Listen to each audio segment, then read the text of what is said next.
cover what to feed. And it's definitely not me.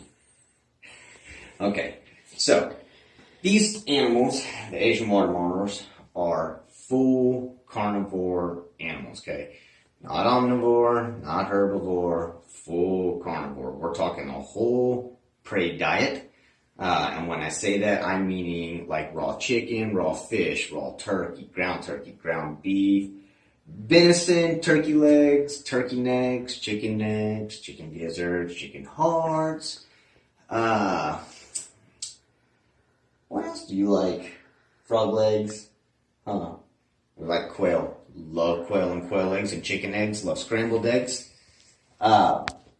Pretty much any type of raw meat / protein. I don't feed steak or raw beef very often. Just because it's not very often in the wild that they would encounter an actual cow. They're more likely to run across an elk or a deer or a bison or a buffalo. Some type of crap like that. Probably not the bison or buffalo, but like an elk or a deer. Something like that. Small ground-dwelling rodents and such. And rabbits and chickens and such like that. But so she gets a good variety. How much? Man, she probably eats... Well, I guess it all kind of depends. There's some people out there that will feed theirs daily. And if you're one of those people, no big deal. A couple little things a day keeps your water monitor happy. I'm a firm believer in these guys telling you what they do and don't want.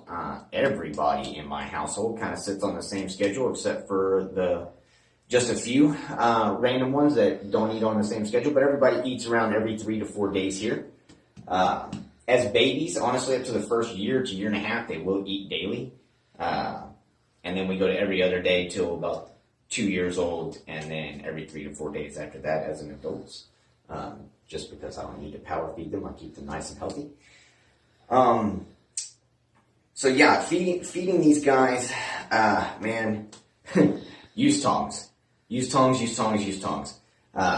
There are a lot of people out there that hand feed their babies. This girl's one of them. Even with her, I still use tongs because you just never know what's going to happen. These guys are just as smart as we are, but just like a human, they make mistakes. I've been nailed on a food response. Not by this particular animal, but I have, and it's not nice. Of course, I'd much rather take a food response bite than an aggressive bite any day. But nonetheless, getting bit by these things aren't fun, and at this size, they do some major damage, and anything bigger might actually take an extremity or do some severe life-altering damage.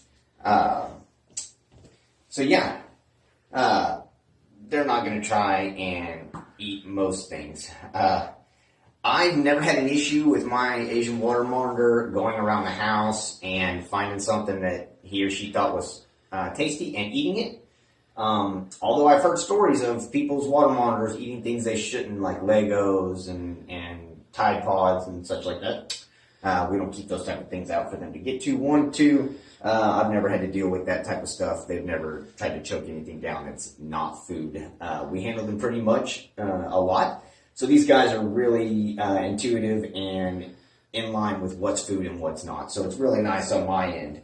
The only time I really have to worry about her going off food or a male going off food is when she's gravid, or if a male smells her or another one of my females that may or may not be gravid.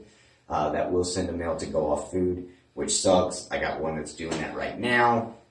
He hasn't really eaten in like 3 months, and it's driving me nuts. Although he's not lost a ton of weight, he's still lost enough weight for me to be able to notice, and it's just driving me nuts, It's driving me nuts. But that's the, part of the trade, part of the community, is that these are the things we deal with. I don't believe that anybody out there is 100% expert in this. Everybody, even the expert of experts, are still trial and error in some things, even though they have a lot of things dialed in. And by no means do I feel like we have any expert keepers here in Oklahoma. I would say I'm closer to one of the expert keepers here in Oklahoma. As far as these big lizards come, I don't have a lot of other people that keep these big things, at least not to the size that I do. So it's nice to have these big things and big lovey dovs. So yeah, if they go off for food, let's see, for female, for gravid, you're probably looking at I've had her go off food for about a month. Nothing more. Like I said, my male's been off for more, but I think he's smelled between two different females being grab it at the same time. They will sort of fight over food, which is why 9.9 times out of 10, unless it's a male and female and you're putting them together for breeding purposes, these are solitarily housed animals. These are very solitary animals. You don't want to overwhelm them because you will end up with one of them being more dominant and the other one not getting any food. And that's never a good thing, is it, huh? I would say when they lose half their body mass and you can really start to see their spine down their back is when I would really start to worry if they did go off food. But for the most part, look, I'm going to be honest with you. If your husbandry is spot on, then these guys aren't going to starve themselves. When they're hungry, they will eat. And so you really won't have to worry about that. You know, as long as you're keeping your husbandry on point, heat's right, humidity's right, basking temps are right, keeping a clean cage, then they'll always eat. So, yeah. We just thought we'd cover that real quick. I will eventually post some videos up of me feeding some of my guys. There are some videos on our YouTube already of people getting fed, so you can kind of go see a couple of these things getting fed, by hand with our tongs and see exactly what they eat. Love rats, love mice. Yeah. So it's pretty cool to watch these guys eat. They don't really chew. They take it in gulps and then just swallow it whole, and they use their necks to twist and use their muscles in their necks to put it down like a snake does. So that's pretty cool. Watching these guys grab something, thrash it around, and then swallow it down in a couple gulps. You imagine a jumbo rat. She just takes it down like it's nothing. Within like 3, gone, huh? So, love my sound effects, don't you? No, you don't.